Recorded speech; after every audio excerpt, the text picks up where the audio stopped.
This is how to use my calendar in Ayoa. The calendar lets you see all tasks across all projects in one space. To open the calendar, click on the 3-line icon in the top left corner to open the menu. Then click the calendar. Here you can choose to view your tasks either by their start or due date by toggling the button in the top bar. You can also switch between detailed weekly planning and broad monthly overviews by toggling the week and month tab. The tab on the left-hand side of your calendar contains tasks that do not have a start or due date yet. Here you can search for specific tasks, filter by individual task boards, and easily drag and drop these onto your calendar to start planning your work.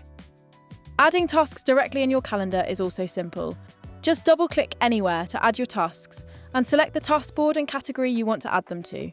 Last but not least, you can view your colleagues' calendars as well. Click on the Viewing Tasks for option at the top, then choose the user from the drop-down. You will now see the tasks of your chosen colleague, as long as the tasks are from boards that you already have access to.